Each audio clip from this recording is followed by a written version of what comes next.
As a kid, I didn't know, but my gift is that I found out later on. I have the ability to think extremely quick, and I can take any piece of information and transpose it into comedy immediately.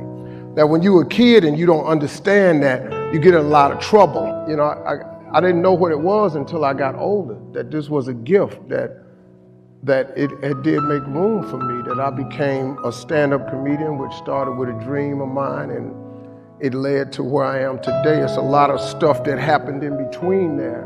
But your gift is the thing that you do the absolute best with the least amount of effort. That's your God-given gift, and everybody has one, and God gives it to you at birth. You don't have to go anywhere to discover it. It's not in the water, it's not on a mountaintop, it ain't hid under a rock. Your God-given gift is instilled in you at birth. If you pursue that as opposed to your passion, there lies your greatest chance for success. The problem with people is we don't pursue our gift oftentimes. We try to go get an education and make it think that's going to get us somewhere, and then we try to pursue a passion.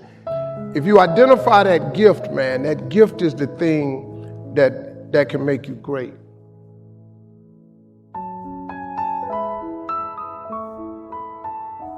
Listen to me, man. You have a great life in front of you. But your great life is in front of you.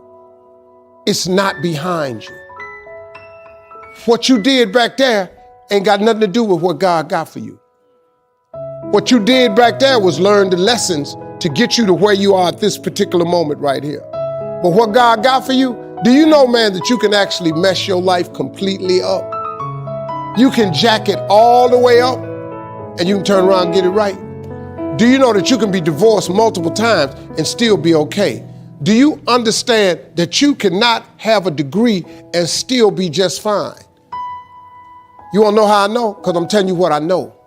I lost everything twice. I don't know if you've ever lost everything before, but I've been bottomed out twice. I done seen rock bottom 2 times. I've been through some walls up in here, man. I'm just trying to tell you, man, God is really with you. Matter of fact, write a book on how to make it without God. Because I want to read it. I want to read the first page. And then I want to read the last page, because there ain't going to be but 2. God is in the forgiving business. You can make all the mistakes you want to make or think you shouldn't make. God is in the get it together business. If you got dreams and visions, I got news for you.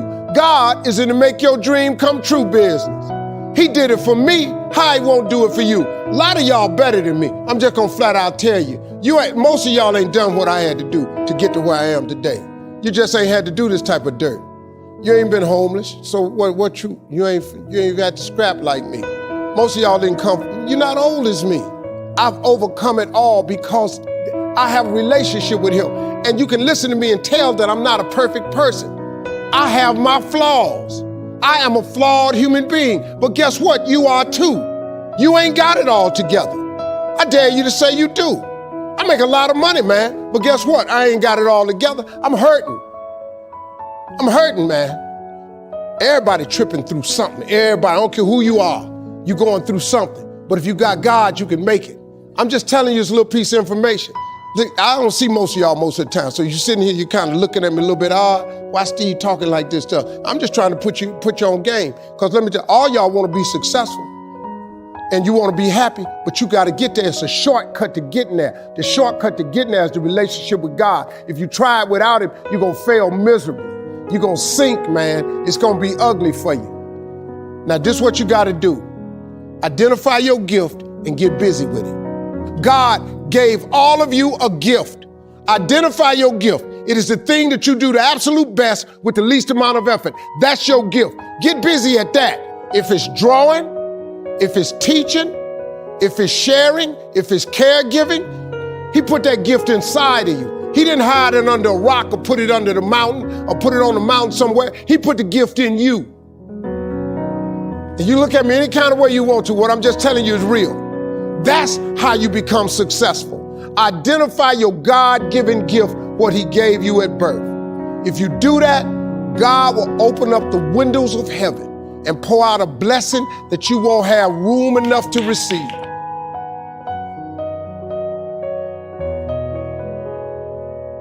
when the alarm clock goes off in the morning and you ain't happy about it, you ain't doing what you want to do. See, you fighting upstream. You going against what God created you for. If your job makes you sick to go to, if you're unhappy with waking up to go to where you got to go, it's because you ain't living in your gift. Some people are born to be teachers, caregivers, nurses, babysitters. Those are gifts, you know what I mean? If you're living in your gift, you cool. It's just if you ain't. Telling jokes was a gift. They're just not just running, jumping. If you paint, you should be painting. If babysitting is what you really do, you should be babysitting. You doing anything. If you fix cars, you work with your hands. You're supposed to be working with your hands. You do anything else, when that alarm clock go off in the morning, you ain't gonna like it. Now, if you waking up, you going down there, they ain't paying you what you want. You hate your coworkers. You're down there, your boss has no business being your damn boss. See, that's what messed me up. I didn't know what I had was a gift when I was growing up. I just stayed in trouble. Because I just fired it off. My gift is I could take anything, any piece of information and transpose it into comedy immediately. I don't have to think. It just comes to me instantly. It's a gift. It's crazy. And when I was young, I didn't know how to control it. I just stayed in trouble. I would hate to die and never do the thing I was born to do. You should look into that before you mess around and check out of here.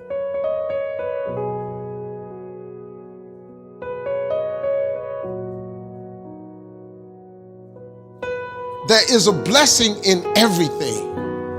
Behind every moment of adversity in your life, there is a blessing and a lesson.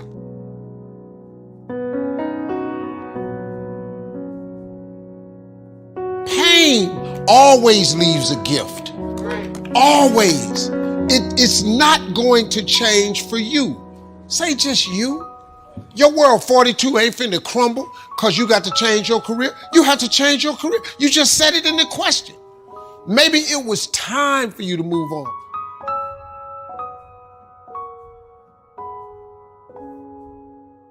Don't worry about the people that God has removed from your life. He saw things you didn't see. He heard conversations you couldn't hear. And he made moves you wouldn't make.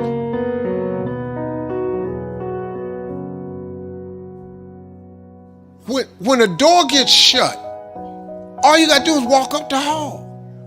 It's more doors. This is God.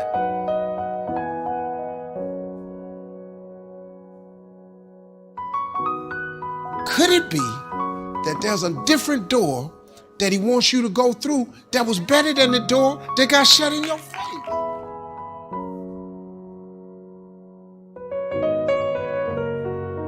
You have to live your life in the expectation of wonderful things happening. God is a merciful God. He didn't bring you this far to leave you. He didn't set you up to fail. You're tripping. You're tripping, man. That's all he want to do. Even if you're wrong, he forgives us. Just keep moving, man. It ain't nothing. This thing right here, really, man. So many good things have happened to me. Now, look, I've had some painful moments in this like you.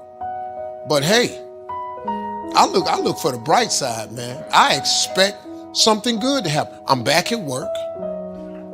And then I just sit in expectation and wait and see what he got from me. Because he got something for me.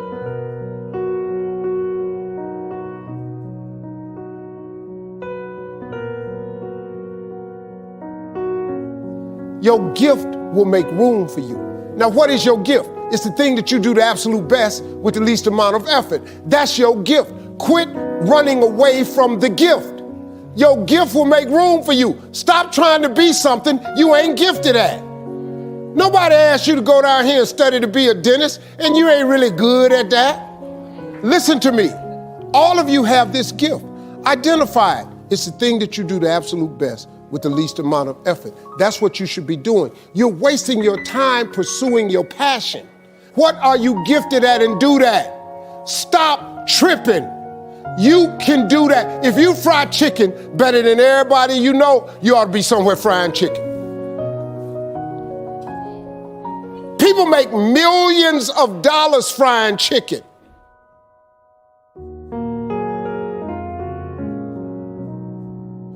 doing is making chicken. They just found a way to do it. Somebody just started making chicken. You know the story of Marie Callender's? Do you know what this woman did, man? She worked for a diner, a greasy spoon diner that was going out of business. It was her only job. She was a single mother. It was her only job. She needed that job, but the diner was gonna close. So she went to the owner of the diner and said, let me bake one of my pies. People like my pies, and see if I can help you make a little money. He said, whatever, bring it in. She bought one pie in. They sold every slice. The next day, the people came in and asked for the pie. She had to go home and make another pie. The next day, so many people asked for the pie, she had to make 4 pies. Then people started saying, can I buy my own pie? She made so many pies at this store that she eventually saved her money and put a commercial oven in her house. Now, she done made so many pies, the dude's shop, he ain't selling hamburgers no more. All he's selling is them damn pies. That's how Marie Callender got started. Marie Callender now has over 120 restaurants. You can't go to no frozen food section without seeing Marie Callender in there. When I was Steve Hightower, Kings of Comedy, when I had that hair, the dude that cut my hair, I met him in 1986. He cut my hair for $10. I remembered him. When I got on TV, I hired him. He came out there, he started making $300 a haircut. I paid him 10. He had been with me so many years that he was making $1,500 per haircut. I was getting my hair cut 4 times a week for television and touring. I paid him $1,500 each time. He was making $6,000 a week. You know what he was doing? Cutting hair. That same haircut I paid $10 for in '87. This dude was cutting it now for me for $1,500. That's his gift. Friend of mine we grew up with. All he did was cut grass. He had a single blade lawnmower that he pushed. He was so good at it, he could raise the blades up and lower them. He could cut patterns in your grass. We little, I'm going, hey man, we going swimming. Now I gotta cut Miss Jackson grass. He could cut patterns in your yard. He could put your initials in your grass as a little boy. $2 for the front, $2 for the back, $4. We used to laugh at him all the time. Well, let me tell you what we laughing at now. He got a landscaping company in Cleveland. You know how much this boy making? $4 million a year. You know what he do? He cut grass. He got 38 trucks. He got all the contracts in the city, malls, corporations. And when it snow outside, he do such a good job cutting the grass, he put plows on the front of his trucks, and he got all the snow removal contracts. This boy making $4 million a year, and you know what he do? He cut grass.